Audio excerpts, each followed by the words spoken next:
Labis na pagod at antok, iyan ang madalas kong maramdaman sa mga nakalipas na araw dahil sa epekto ng pagbubuntis ko. Madami na rin akong pagkain na iniiwasan dahil bumabaliktad ang sikmura ko sa amoy pa lang ng mga iyon. Hindi ko pa magawang magpa-check up dahil sa pag-aalinlangan. Takot ako na baka may makita sa akin na katrabaho ko. Isa pa, wala akong alam na klinik o kilalang magaling na OB-GYN. Wala naman ako mapagtanungan sa opisina at mas lalong hindi ako makapagtanong kay Ate Vicky. Hindi madali ang itago ang sitwasyon ko, lalo pa at mas dumadami ang mga matang palaging nakamasid sa mga kilos ko. Isa na rin sa kanila ay ang boss ko mismo. Alam kong ipinagkakalat ni Jonah na buntis ako at iniisip nilang si Oliver ang ama. Hindi naman ako nagkukwento sa kanila na hiwalay na kami ni Oliver. Ang totoo, hindi ko naman sinasabi sa kanila ang relasyon ko kay Oliver.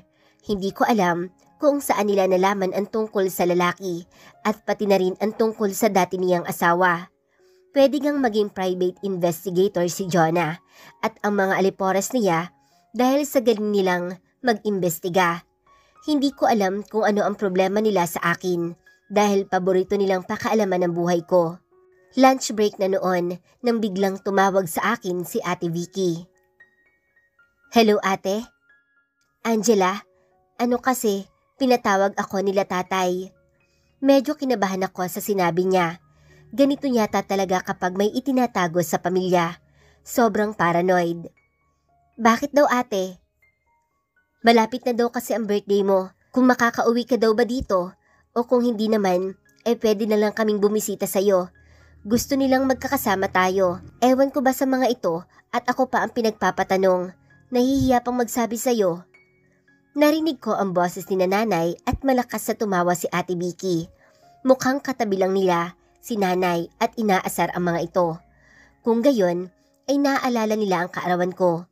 Tuluyan na nga akong napatawad ni nanay at sila na mismo ang gumagawa ng paraan para mabawi namin ang mga taon na hindi kami magkaayos. Agad ang pag-ahon ng lungkot nang maalala ko ang sitwasyon. Paano ko kaya sasabihin sa kanila na buntis ako? Angela?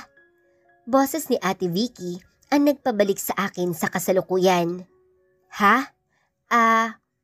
Kung busy ka naman sa birthday mo. Hindi ate. Sige, punta kayo dito para nakapagpasyal na rin tayo. Sigurado ka? Wala ka bang ibang plano? Nagdududang tanong niya. Oo naman, syempre, mas gusto ko kayong kasama.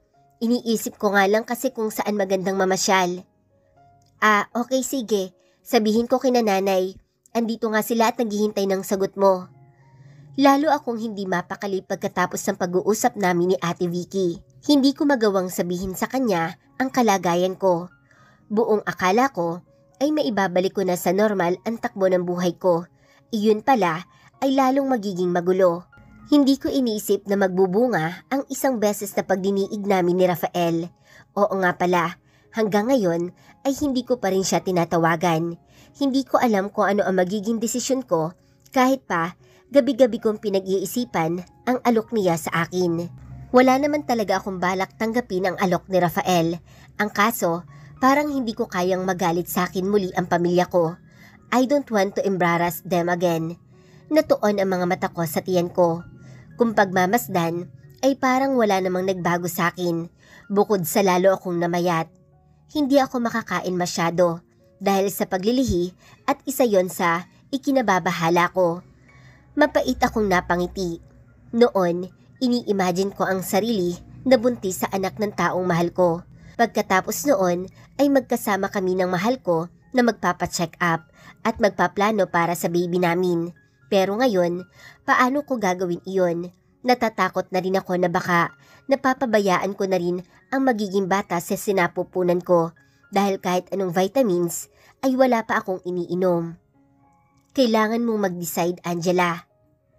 Next week ang birthday ko at darating si nanay. May oras pa para magdesisyon ako. Hindi ko pa rin alam kung paano nila tatanggapin kapag ipinakilala ko sa kanila si Rafael. Pero isa lang ang sigurado ako, mas lalong hindi nila matatanggap kung malalaman nilang buntis ako at walang kikilalaning ama. Baka isipin pa nilang si Oliver ang ama ng ipinagbubuntis ko. Binunot ko ang calling card ni Rafael buhat sa aking wallet. Sa ngayon, sa tingin ko ay ang offer niya ang pinakamabuti para sa amin ng baby ko. Bahala na kung isang malaking katangahan ang papasukin ko. Magtitiis na lang ako, basta masiguro kung magiging okay kami na magiging anak ko at ng pamilya ko. Ang sabi ni Rafael ay magpo-provide siya financially. Iyon na lang ang iisipin ko. Maiisalba ko pa ang sarili ko sa kahihiyan, gayon din ang pamilya ko. Kailangan niya ako at kailangan ko din siya. Humugot ako ng hininga bago nagdial ng numerong nakalagay sa calling card na hawak ko. Nakailang ring iyon bago may sumagot. Hello? Nakilala ko agad ang boses ni Rafael pero hindi ko naman magawang magsalita. Parang umurong yata ang aking dila. I'm not sure who you are, but I am very busy right now. So please, don't waste my time if you have nothing to. Si Angela to. Mabilis na sagot ko. Siya naman ang natahimik sa kabilang linya. You have decided? Maya-maya ay sambit niya. Oo, pumapayag na ako. I mean, yung alok mong kasal. Halos lumabas ang puso ko sa dibdib ko sa tindi ng kaba. Kailanman ay hindi ko inisip sa ganitong paraan ako papayag na magpakasal. Sana lang talaga ay tama ang desisyon kong ito. That's good news. If you are available tomorrow ay ipapasundo kita dyan sa apartment mo para magkausap tayo ng maayos. Mabilis sa sagot niya. Okay, iyon lang ang naisagot ko sa kanya. Pagkababa ko ng telepono ay saka na lang ako nakahinga ng maluwag. Noon ko lang namalayan na pinipigil ko pala ang paghinga habang kausap ko siya. Hindi ko na pinahaba pa ang usapan namin dahil baka may makarinig na naman sa mga alipores ni Jonah. Buong hapon ay hindi ako mapakali. Iniisip ko kung tama nga ba ang desisyon ko. Pero sa tuwing naaalala ko ang pamilya ko at ang ipinagbubuntis ko ay nawawala lahat ng agam-agam ko. Kinukumbinsi ko na lang ang sarili na tama ang gagawin ko. Kinabukasan ay nag-ayos ako para sa pagkikita namin ni Rafael. Halos hindi ako nakatulog sa kaiisip kung tutuloy pa ba ako. Napapitlag pa ako nang mag-ring ang cellphone ko. Hello? Miss Angela? Si Larry po ito. Ako po ang inutusan ni Sir Rafael na sumundo sa iyo. Magalang na paalam sa akin ng lalaki sa kabilang linya. Ah, okay. Nawawala na naman ako sa sarili. Nandito po ako sa tapat ng apartment niyo, ma'am. Sige, sandali lang, pababa na ako. Sagot ko. Sinulyapan kong muli ang salamin sa kwarto at inayos ang damit saka nagmamadaling lumabas. Silver gray na luxury car ang tumambad sa aking harapan. Nag-alangan ako kung ito nga ba ang sundo ko. Pero bumaba ang lalaki buhat doon at binuksan ang pintuan ng sasakyan habang nakatingin sa akin, kaya humakbang na ako papalapit dito. Hindi naman ngayon ang unang pagkakataon na nakasakay ako sa ganitong sasakyan. Ang totoo ay magaganda din ang mga sasakyan na dinadala ni Oliver sa tuwing lumalabas kaming dalawa noon. Mahilig siya sa sasakyan at alam ko na galing siya sa mayamang pamilya. Iyon nga lang, hindi niya ako nagawang ipakilala sa mga ito. Namamawi sa mga kamay ko sa kaba habang nasa biyahe. Napapansin kong manakanakang sinusulyapan ako ng driver pero hindi naman siya nagsasalita. Namalayan ko na lang na nasa basement parking na kami na sa tiyenta ko ay nasa 30-story building. Parang gusto kong umurong na makapasok kami sa loob ng building. Napatingin ako sa pamilyar na letrang M na logo na kilalang real estate company sa bansa, ang Millennial Development Corporation. Nagtungo si Larry sa elevator kaya napipilitan akong sumunod sa kanya. Pinindot niya ang 25th floor at gusto kong mapasandal. Wait lang, pigil ko sa kanya. Dito ba nagtatrabaho si Rafael? Napakunot ang noo niya habang nakatingin sa akin. Yes, ma'am. Tipid na sagot niya at bahagyang tumango. Sino ba si Rafael? Nabanggit niya sa akin na nagpapatakbo siya ng isa sa mga negosyo ng lolo niya. Noon ko napagtanto ang apelyido niya. Rodriguez. Teka, Ang pagkakaalam ko, ang mga Rodriguez ang may-ari ng sikat na Millennial Corporation. Shit, hindi ko naman akalain na ito ang kumpanya na tinutukoy ni Rafael. My heart rate increased and my knee began to tremble. Gusto ko na talagang umurong pero hindi ko magawa. Bumukas ang pintuan ng elevator at lalo ako nanliit. The entire floor is well lit. A stunning interior complements the gleaming flooring. All the furniture, from couches to table, workstation to chair, and cubicle walls an expression of luxury. Agad na sumalubong sa akin ang babae na nakasuot ng business suit. Mukhang nasa 40 years na ang edad niya. Maganda at maayos na maayos ang pagkakapusod ng buhok niya. Good afternoon, Miss Angela. My name is Rose. Sir Rafael is currently in a meeting. He requests that you wait for him in his office. Please follow me. Agad siyang tumalikod at nauna na siyang maglakad sa akin, kaya naiilang na akong sumunod dito. Sana lang ay huwag akong madapa dahil sa panginginig ng aking tuhod. Parang hinahalukay na rin ang aking sikmura sa kaba. May nadaanan kaming dalawang babae na nakapwesto sa pahabang desk. Kapwa sila napatingin nang tumapat kami sa kanila at tipid na ngumiti. Tumigil si Miss Rose sa tapat ng isang malaking pintuan. Imunestra niya ang kamay at hinintay niya akong buksan iyon. Sa nanginginig na mga kamay ay dahan-dahan kong itinulak iyon pabukas. Napasinghap ako sa bumungad sa aking opisina. Napakalawak niyon. Tila mas malawak pa iyon sa isang buong department namin. The glass wall offers a glimpse of the building surroundings. At the very center is a desk that appears to be made of expensive wood. Maayos na nakapatong doon ang ilang dokumento at lapis pati na rin ang laptop. Kung sino man ang umakupa ng opisinang ito ay masasabing hindi basta-basta ang posisyon sa company. At sa ngayon nga ay alam kong si Rafael iyon. Bigla ay para akong nanghina. Namataan ko ang sofa na nasa isang sulok at naupo ako doon. In spite of the sofa coziness, I still cannot relax. Ilang minuto na akong naghihintay sa loob ng opisina at hindi na ako mapakali pa. Tiningnan ko ang oras. Pasado 2:00 na ng hapon. Bigla ay bumukas ang pintuan at natuon ang mga mata ko sa lalaking dumating. Nakatayo si Rafael malapit sa pintuan habang nakatingin sa akin. Literal na napanganga ako sa kanya. He is in a business suit. Bagay na bagay iyon sa kanya at lalong napakagwapo niyang tingnan. Looking at him now, I could say that his very presence exude authority. Alam ko namang gwapo siya, pero ang Rafael na nakatayo sa harapan ko ngayon ay ibang-iba sa Rafael na nakilala ko sa bar. Tumikim siya at noon lang ako natauhan mula sa pagkakatitig sa kanya. Angela, banggit niya sa pangalan ko. He walks confidently towards me habang hindi ko inaalis ang mga mata sa kanya. Let us discuss my proposal. Lalong bumilis ang tibok ng puso ko nang nasa harapan ko na si Rafael. Makailang beses kong ibinuka ang bibig para magsalita pero wala akong maapuhap na sasabihin. Tila ako na engkanto sa pagkatulala. Nakapanliliit naman ang lalaking ito. Are you okay? Marahil nagtaka siya sa pagkakatulala ko. Yeah, mabilis na sagot ko.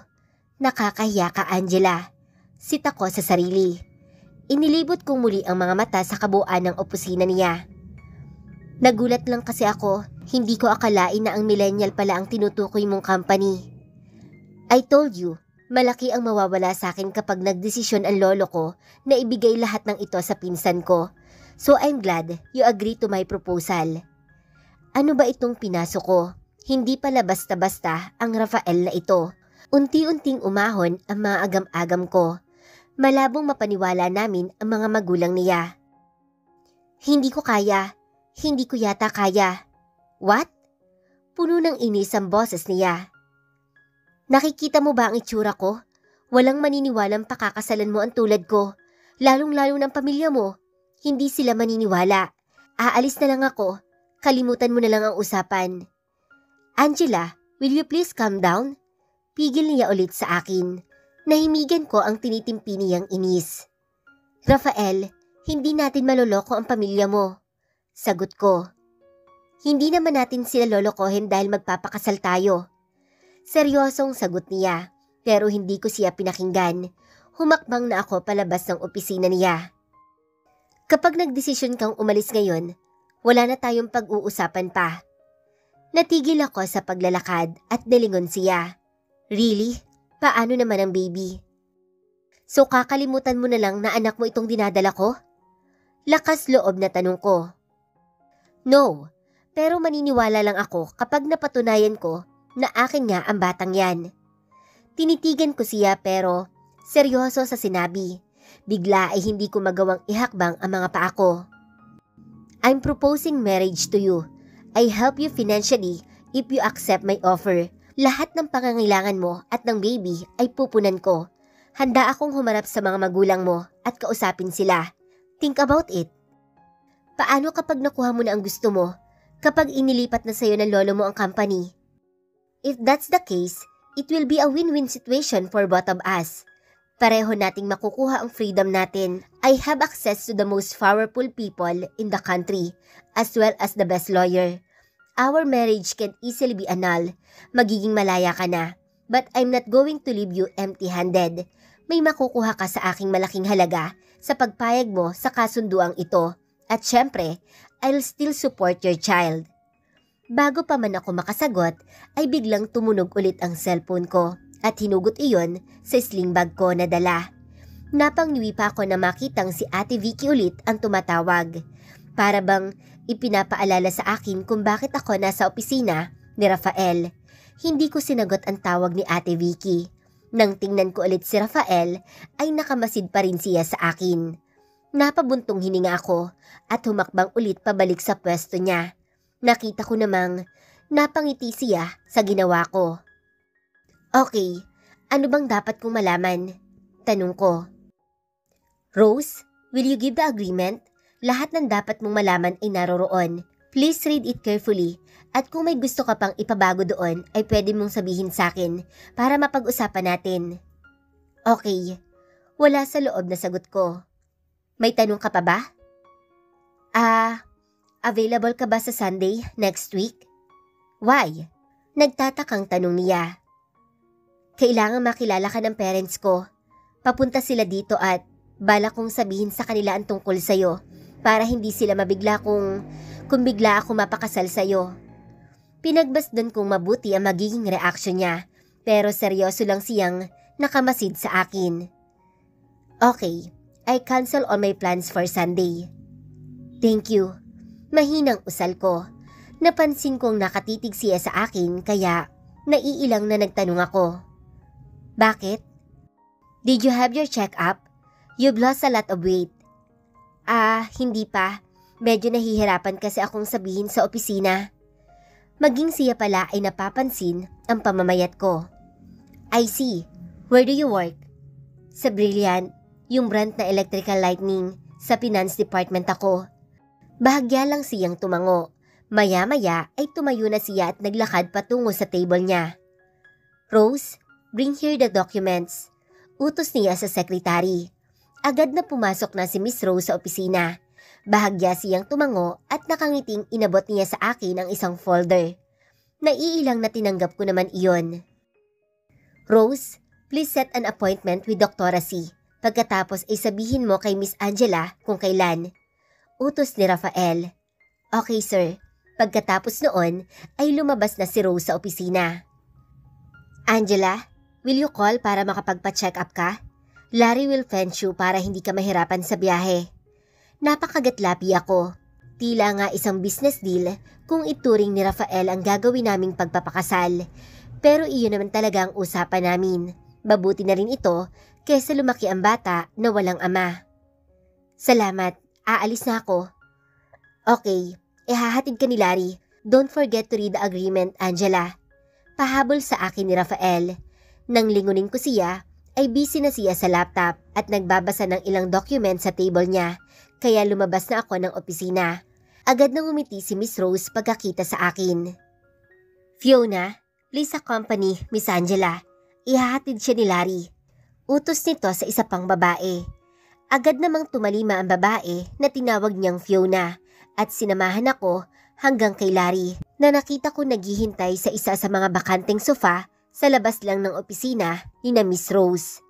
Pagkadating ko sa apartment ay kaagad kong binuklat ang dokumento na binigay sa akin ni Miss Rose. Nasa 25 pages yata iyon at napakadaming nakasaad doon. Naroon ang mga kondisyon ni Rafael. Wala namang nadagdag doon bukod sa mga nasabi niya sa akin. Natigil ang pagbabasa ko sa isa pang nakasaad doon. 50 million pesos. Iyon ang halagang ibibigay niya sa akin pagkatapos kaming maghiwalay. Napakalaking halaga niyon para sa isang katulad ko. Para na akong tumama sa loto. At sobra pa iyon para mamuhay kaming komportable ng anak ko. Gayunpaman, hindi ko maiwasang masaktan. Papaano ang baby namin? Napakasakit isipin na kapag pumirma ako sa papel na ito, para ko na ring itinakda na mamuhay ang bata sa wasak na pamilya.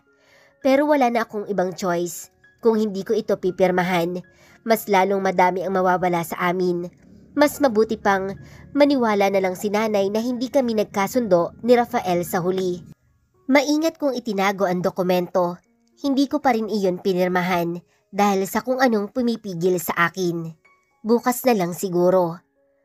Naging maayos naman ang buong linggo ko sa opisina. Mukhang nagsawa na rin ang mga kaopisina ko na pag-usapan ako. Hindi ko naman sila pinapatulan. Lahat ng patutsada nila ay pumapasok lang sa kanan kong tenga at lumalabas sa kaliwa. Tumawag din sa akin si Miss Rose para sabihin ang appointment ko kay Doktora C. Kahit papaano ay nakahinga ako ng maluwag. Sa wakas ay makakapagpa-check up na ako. Ang iniisip ko na lang ay kung paano ipapakilala kina nanay si Rafael. Wala pa akong balak sabihin sa kanila na buntis ako dahil ayoko namang mabigla sila masyado. Sana lang ay huwag silang makahalata. Sana din ay magustuhan nila si Rafael. Dumating ang araw ng Sabado at maaga akong gumayak. Hindi ko akalain na magiging excited ako para sa check-up. Naglinis din ako ng apartment para sa pagdating ni nanay mamayang hapon. Maya-maya pa ay tumawag na sa akin ang driver ni Rafael para ipaalam na nasa tapat na siya ng apartment ko. Hindi na talaga nag-abala ang Rafael na yon para samahan ako. Bulong ko habang naglalakad palabas. Alam ko na sa isang banda ay hindi pa siya kumbinsido na sa kanya ang baby na to. Kahit masakit para sa akin ay hindi ko lang iyon pinagtutuunan ng pansin. Hindi ko siya masisisi at mas lalong hindi ko siya dapat paghanapan. Okay lang iyong maalagaan ng maayos ang baby. Pagkakita ko ng sasakyan ay agad akong pumasok doon at naupo sa backseat. What took you so long? Halos tumalon ang puso ko sa gulat pagkarinig ng boses ni Rafael. Naroon siya at nakaupo na rin sa backseat. Base sa reaksyon niya ay alam ko nang naiinip na siya. Buong akala ko ay ako lang at ang driver ang magkasamang pupunta sa klinik ni Doktora C. Sasama ka? Why? Do you want me to leave? Lalong nagdilim ang mukha niya. Siyempre hindi. Akala ko lang kasi busy ka. Hindi na siya umimik. Wala kaming imikan buong biyahe hanggang sa makarating kami sa klinik ni Doktora C. Mami Angela? Nakangiting bati sa akin ni Doktora nang pumasok kami sa klinik niya. Mr. Rodriguez, upo po kayo. May kinuha siyang papel at binasa iyon. Pagkatapos ay nagsimula na siyang magtanong sa akin mula sa mga symptoms ko pati na rin sa last period ko. Wala pang 12 weeks si baby, so transvaginal ultrasound ang gagawin natin, mami. Halika dito, mami. Higa ka dito. Napalunok ako. Transvaginal, ano yun? Nag-aalangan na tumayo ako. Pakitanggal na muna ng underwears mo at pakisuot itong gown. Ha? Bakit kailangan mag-alis ng underwear? Napatingin ako kay Rafael na naroon din at nakaupo. Wala naman ako mabasang reaksyon buhat sa kanya. Parang gusto kong magsisi na narito pa siya dahil lalo akong naiilang. Kahit nag-aalangan ay sinunod ko ang sinabi ni Doktora. Nagtungo ako sa isang divider at nagpalit ng gown. Iniwasan kong tingnan si Rafael nang makapagbihis na ako at puwesto na sa kamang itinuro ni Doktora. Napalunok ako ng pagkakita ng mga aparatus. May hawak na mahabang probe si doktora at hindi sinasadyang napatingin ako kay Rafael na noon ay nakamasi din sa aking mukha. "Doc, will it be painful?" Tanong niya kay doktora. This might hurt a little, pero relax ka lang Mami Angela. Mararamdaman mo lang siya pero hindi naman masakit na masakit. Maya-maya lang ay makikita mo na ang heartbeat ni baby. Bulong sa akin ni doktora. Napapikit ako nang maramdaman ko ang pagpasok ng probe sa akin. Maya-maya pa ay nagsalita muli si doktora. "Ayan Mami, ang heartbeat ni baby." Nasisiyahang paalam nito. Dumako ang tingin ko sa isang monitor. Kitang-kita ko doon ang heartbeat ni baby. Para lang iyong isang tuldok pero masasabi mong may buhay na siya. Hindi pa makikitang hugis ng isang bata. Pinakatitigan ko iyon. Hindi ko maiwasang magtubig ang mga mata ko. Totoo nga na magiging ina na ako. "Hello baby, alam mo bang ikaw ang dahilan kaya napapayag ako ng ama mo na magpakasal sa kanya kahit alam kong isa iyong kabaliwan." Sinulyapan ko si Rafael na walang kakurap-kurap na nakatitig din sa monitor. Hindi ko mabasa ng mga oras na iyon kung ano ang iniisip niya. Tiningnan niya ako at nagtama ang aming mga mata.